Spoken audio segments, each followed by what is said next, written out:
Hello and welcome to Dr. Logic awkwardly does logic in her office with a whiteboard. This video was supposed to be my final lecture for my Fundamentals of Logic course at Durham University in March 2020, but due to the coronavirus, we have been asked to put all of our materials online, so I have created this amateur videoing station in my office, and this is what you're going to get. Now, this video is primarily intended for my students who've been listening to me yammer on about logic for the last couple of months and therefore have a lot of background information that the average viewer might not have. Nevertheless, anybody is welcome to follow along and listen. And if you've got any questions, pop them into the comments and I'll see what I can do. We wrapped up last week with notions of proof theory for predicate logic. And I said at the time that we were going to actually roll all the way back to the beginning of the very first term, some of the opening lectures that I did for this class, in order to kind of bring things full circle at the end of the year. When we first met, I asked you the question, what is logic? And we had a number of different answers, a number of different ideas, and we came down to a kind of working definition of logic that involved it being the science or the study of good arguments. Now, that's a very nice definition, but as I pointed out then and continued to point out, we need to be able to say something about what counts as good. The systems of logic that we've looked at over the course of the year, so the syllogistic, propositional logic, predicate logic, all have very similar definitions of when an argument is good. An argument is good if it is formally valid. So formal features of the structure of the argument are such that whenever the premises are true, the conclusion also has to be true. We also often add on the further requirement of soundness, which is that the premises actually are true. Valid arguments are great, but they're even better if they have true premises.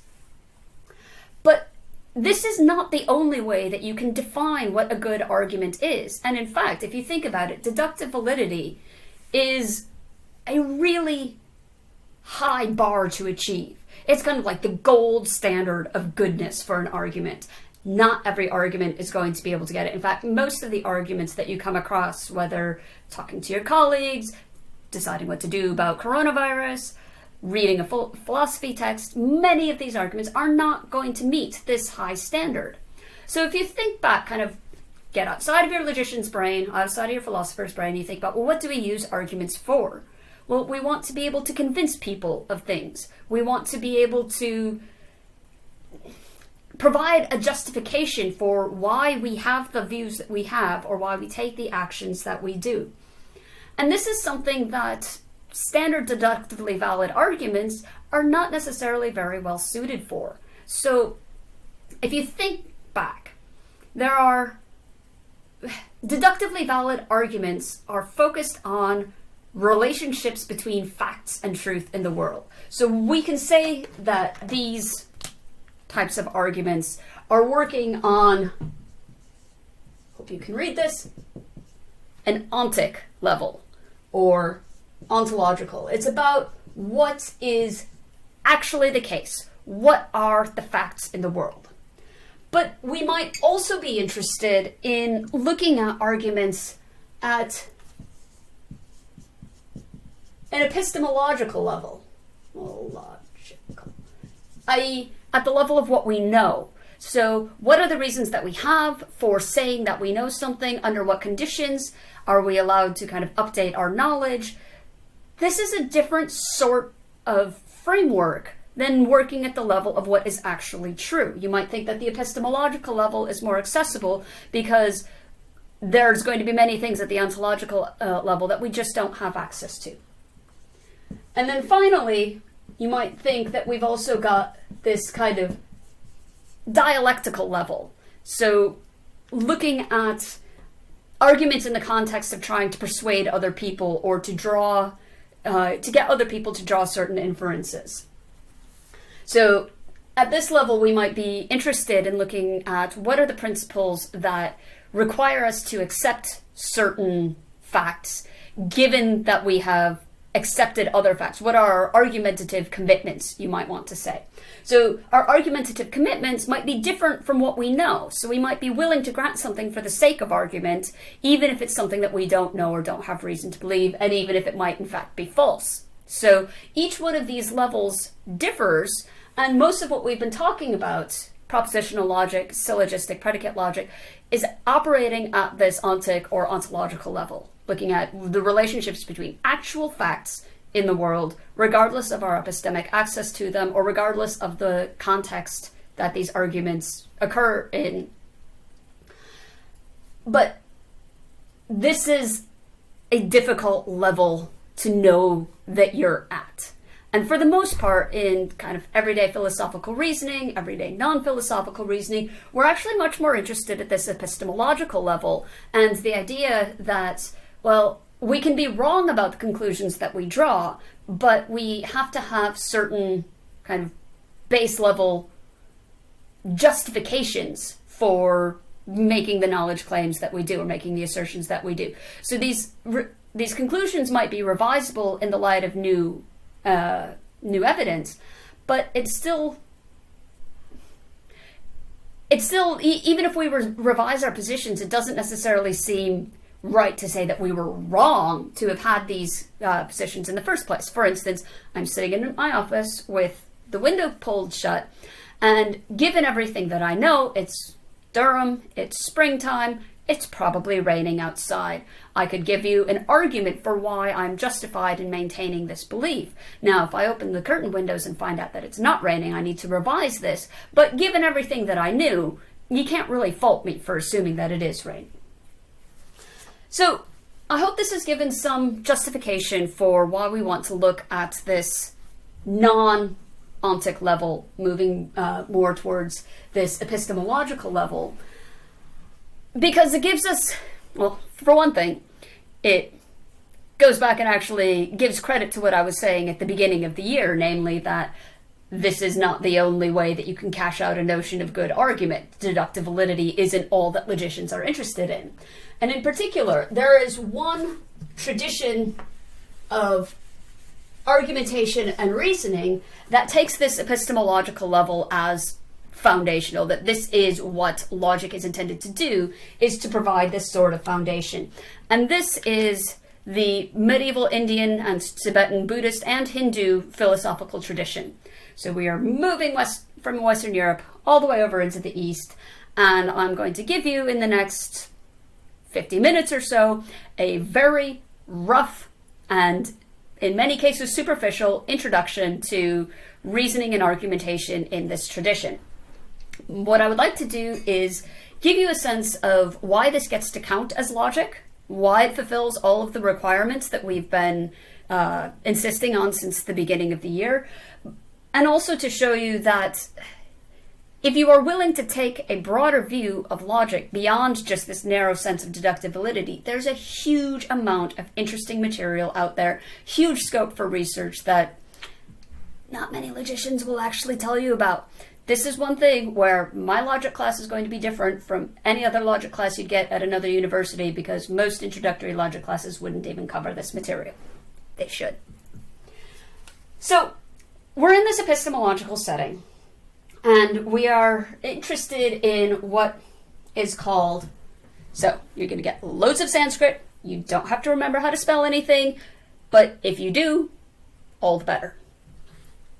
Don't take my pronunciation as a guide, because I barely read Sanskrit and I speak it even worse. What we've got is a focus on what are called pramana, or means of knowledge. Let's see, there's a line there and a dot there. So means of knowledge, or instruments of knowledge, it's sometimes translated. So the question here is, what are the different ways in which we can know things? So one way is through inference, or in the Sanskrit, this is anumana. We might also know it through perception. So for instance, going back to the case of rain, if I look outside and see that it's raining, I get this knowledge through my senses, through perception. So this is pratyaksha. we might get it through testimony.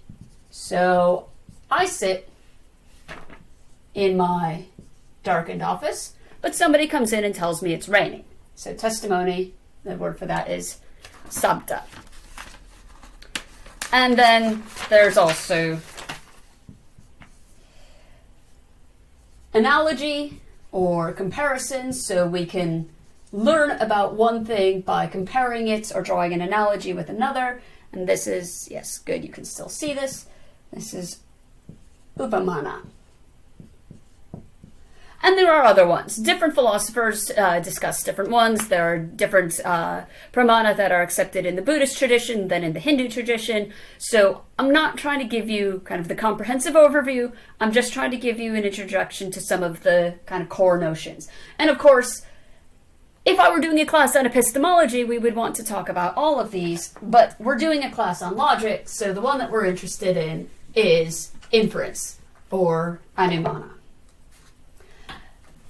The study of inference, or of different ways of codifying this type of, or this instrument of knowledge, have a long tradition in India and spreading then out into Tibet and China as Hinduism and Buddhism moved kind of temporally and geographically. But you first start seeing these ideas codified and turned into something that looks like logic around about the 4th, 5th century. So these ideas were there, but there comes a point at which you have to start articulating what are the principles under which you are doing your reasoning. So the first person that we are interested in is a guy named Vasubandhu. You can sort of read that. He lived in the 4th, 5th century. Like a lot of these people, we don't have very good biographical information or records.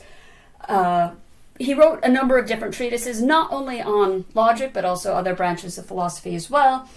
Not all of these treatises survive. Some of them only exist in later translation or in fragmentary form. But what we are particularly interested in with him is a text called the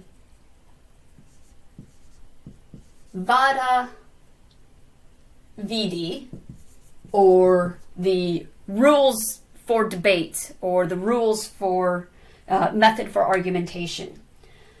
So it's in this context that we find the first kind of formal characterization of reliable means of argumentation.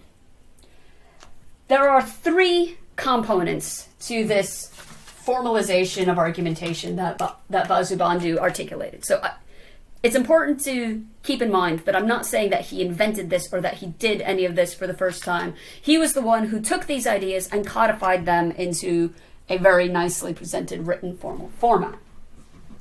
So the arguments that we're looking at consist in 3 things. There is a paksha. This is the subject, the thing that we are making an inference about. So it's like a concrete thing. There is, so this paksha, or the subject. There's the hetu. This is the ground property. So this is some property that we know that the subject, the paksha, has, but it's the one that we are going to use to kind of ground the inference that we want to be making, and we will be making an inference to the sadhya, or the target property.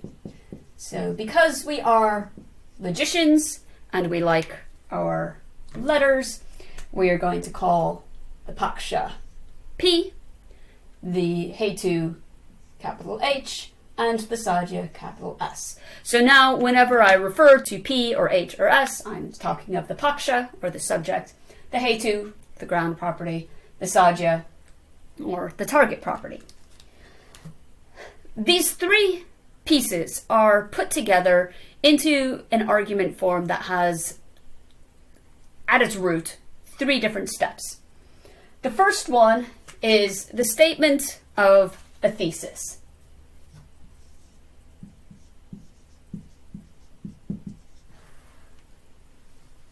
There we go. You can read it now. That is what we are trying to prove. So in kind of schematic form, it's going to be something that along the lines of P has S. So we are trying to show that the Paksha, the subject, has the target property, the Sajya. This is our goal. How do we do that? The second step involves giving the ground. So what is it that, on what basis are we drawing this inference that the Paksha has the Sajya? Well, it's going to be on the basis of the fact that the Paksha, the subject, has the Hetu, the ground property. Now, this doesn't give us anything that looks like inference until we connect the Hetu and the Sadhya. So what is the relationship between the ground property and the target property? So that is the third step in these arguments. So this is the warrant.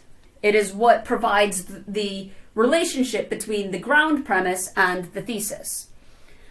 Now, this warrant can also be, is also sometimes called the statement of indispensability or an assertion of concomitance. And there's a number of different ways that it can be expressed. But one common way is to say that H, the Hetu, pervades S, or that whatever has H has S. So that is whatever has H has S. This is the basic 3 steps in this argument form, but you can always kind of add to it in order to really kind of drive home the point of the argument. For instance, you can then say, but look, P has H, so, conclusion, P has S. And that's the thesis that we wanted.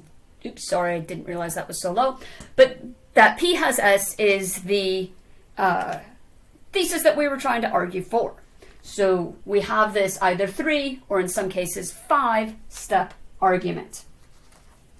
Now, sometimes this warrant isn't stated explicitly. Sometimes it's just given in terms of an example. So let me give you an example of an argument that kind of articulates these pieces that is found in the fragments of the Vadavidi that we have. So he says that sound is non-eternal. So if you're paying attention, sound is our Paksha. This is the subject of our inference. Being non-eternal is the target property. This is what we are trying to establish. And then, this is what we want to say. Why is this true? Because of this is not easily translatable into English, so forgive the kind of clunky wording. The state of arising from an effort. So you could reduce this property to the idea of being produced. So some agent had to put some effort in, and this is how we get sound. So this state of arising from an effort is the Hetu, the grounding property. And then rather than saying that, whatever is produced by effort is non-eternal, you can kind of elide that step, but simply point out that sound is like a pot. So pots are also produced by effort, so they have the property of being in a state of arising from somebody's effort, and they are also non-eternal. If you are uncertain of whether pots are non-eternal, go and get a clay pot and kick it over, and you will see that it is non-eternal. So you could also add here then kind of the statement of the warrant that whatever is produced by effort is non-eternal, but sometimes this gets kind of elided just into this example. So this is an example that's found in Vasubandhu that shows how the structure of these arguments work. Now, let me show you two arguments that we can then compare. So the first one, the thesis, is that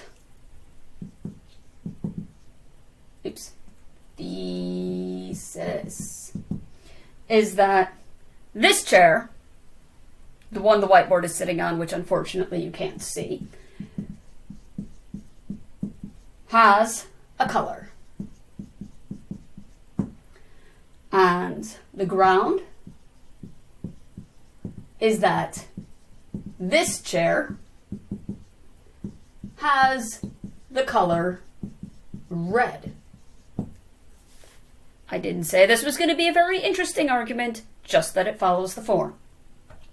And then finally, the warrant is that whatever has the color red has color. So again, we've got our Paksha, which is the chair. We have the target property, the Sajya, which is having color, and we have the ground property, or the Hetu, which is the color red. Now, I could add an example, for instance, like an apple. An apple is something that is red and therefore has a color.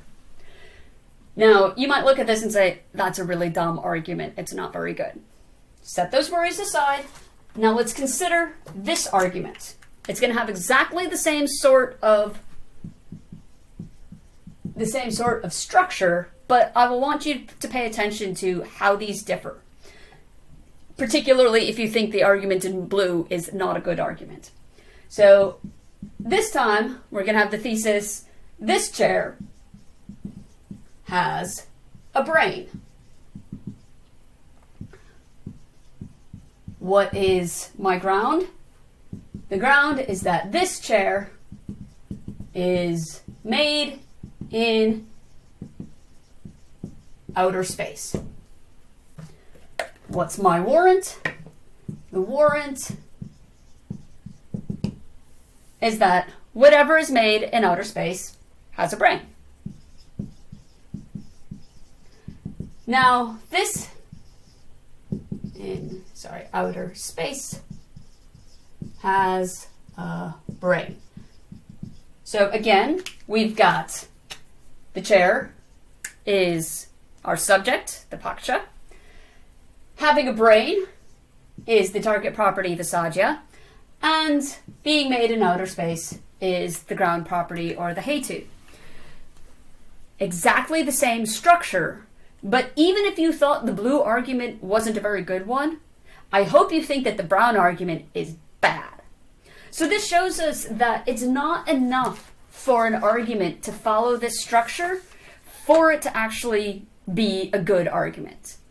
Now, and also that if you now think back to the blue one and say, oh, well, this isn't a good argument, if I ask you why, you might say, well, because having the color red already includes having the color, and so it's not really telling you anything new.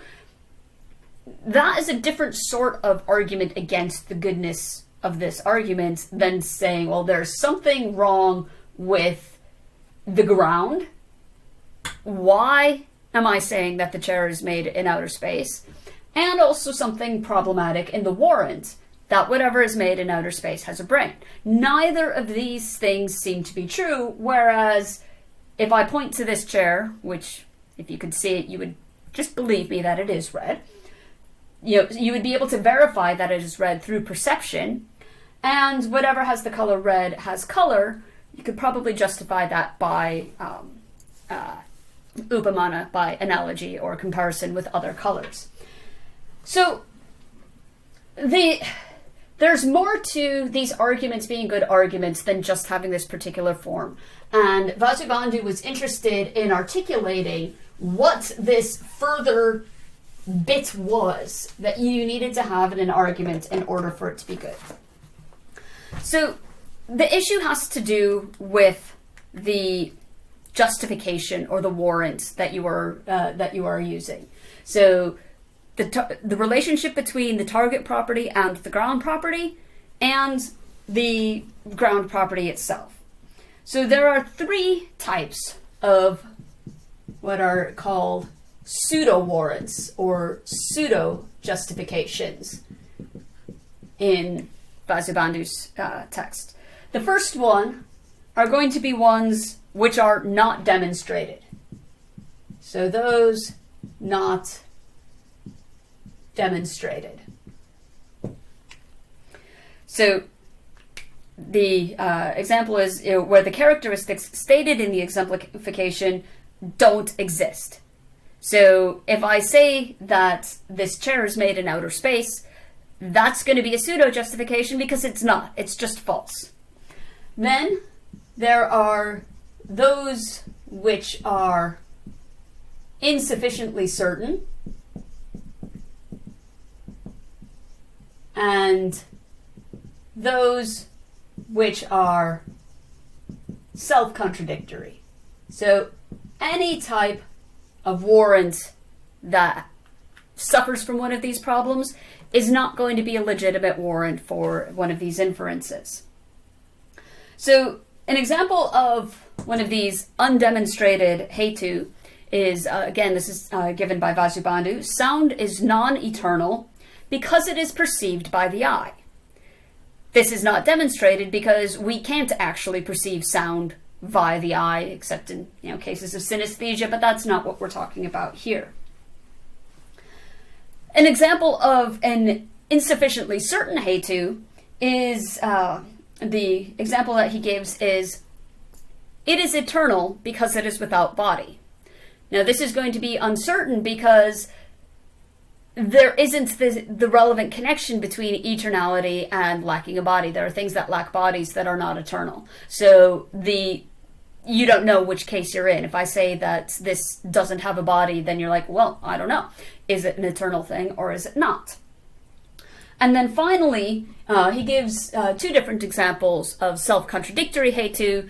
The reasons that they are self-contradictory depend on kind of other philosophical views that you might have depending on which sub-school you're in. So he says that for the Vaisheshika, it is not eternal because it is perceived through the senses is going to be self-contradictory. And for the Sankhya, the effect is contained in the cause because it comes to be through the cause. So the details of that don't matter for here. You could probably come up with your own self-contradictory hetu in the context of kind of Western philosophy as well. So if any of these things happen, we're not going to have a real justification, we'll just have a pseudo-justification. The question then is there a way that we can prevent these problematic causes from occurring? What do we need to look for in an argument? First, check that it has the right form, but then does it also meet other characteristics that we can identify in kind of a uniform way? So we don't want to have to go through arguments on an individual basis and say, well, is it this, is it that, etc. We want to have a general and uniform standard that we can use to apply to the analysis of any of these arguments. So what one of Vasubandhu's contributions was articulating what the hetu needs to be like in order for it to give us a warranted justification in the context of this three-step argument. So this is the TriRoopa. So the three properties that the hetu must have, and any hetu that does is then going to be a TriRoopa hetu. If I move over here, hopefully you can see what I'm writing. So the first requirement is that the hetu must be in the paksha. So this cuts out the undemonstrated justifications. So if the hetu is in the paksha, then we can exclude the argument that I gave in Brown, which was that this chair is made in outer space. So that's not the case. Hopefully this will be better. So we also have that the hetu must occur in some similar examples. So you must have to have an example of, you must be able to point to something else where the hetu and the sadhya are concomitant. So when we say similar examples, we mean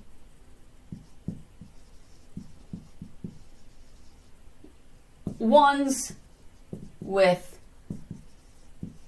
the sadhya. So an example of this is the pot being non-eternal. So that is an example of something that is produced and is non-eternal. So we show that this positive concomitance does actually occur in the sorts of examples that we want. But then finally, we also want to make sure that there is the right kind of connection between the ground property and the target property, namely that you can't have any instances where you've got one but not the other. So the hetu must not occur in dissimilar examples. So dissimilar examples are ones without the sadhya, so without the target property.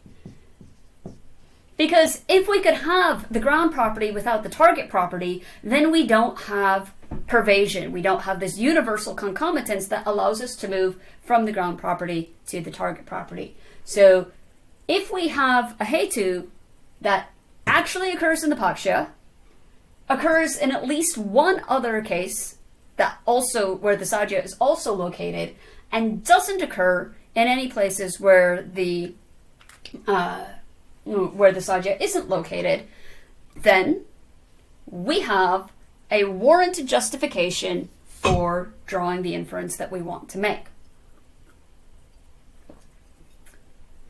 This is very quickly what Vasubandhu was trying to do, to identify the necessary form of the argument, and then to identify the conditions under which we don't have a pseudo justification, but we have an actual justification, so that we can be confident that we are making a reasonable inference.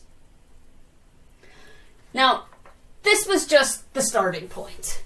He was the first one, as I said, to be writing all of these ideas down in a codification sort of manner. Of course, other people took this work and built on it. So a very important person who comes shortly after Vasubandhu is a philosopher, Dignaga.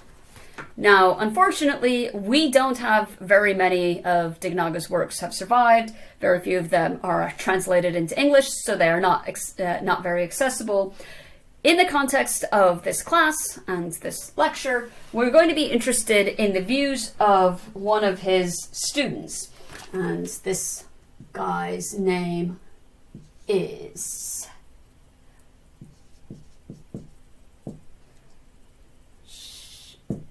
Shankarashvaman. And now hopefully I don't have to say that anymore. He was living in roughly 6th, 7th century, so somewhat after Vasubandhu, building on the inheritance of Dignaga, and he wrote a text called the Nyaya Pravesha, which is, so, Nyaya Pravesha, which has been translated into English. It's quite short, it's very accessible. I highly recommend you read it if you haven't read it already. All of my students, you should have read it already because it's been on the assigned readings for 2 weeks now. What Dignaga and also Shankarashvaman did was take the foundation provided by Vasubandhu and codify it even further, because that's what logicians do. So the argument that we had along with the TriRoopa hetu, so the conditions under which we have a warranted ground, we're still in Vasubandhu separate parts. So first, you've got your argument form, and then you have to do this extra check. What is interesting is that Shankar Svarman tries to incorporate the TriRoopa hetu properties into the formal structure of the argument itself. So let me give you some more inferences, because we like inferences. We are logicians after all. There's the case of sound, which I've already given. So sound is non-eternal because it results from effort, because it was produced. Whatever is produced is non-eternal, like a pot. But let's consider this other one. So this is kind of like the classic Buddhist argument in terms of example arguments. So as the syllogism has, all men are mortal, Socrates is a man, therefore Socrates is mortal. In the Indian tradition, we have fire on the mountain. So thesis,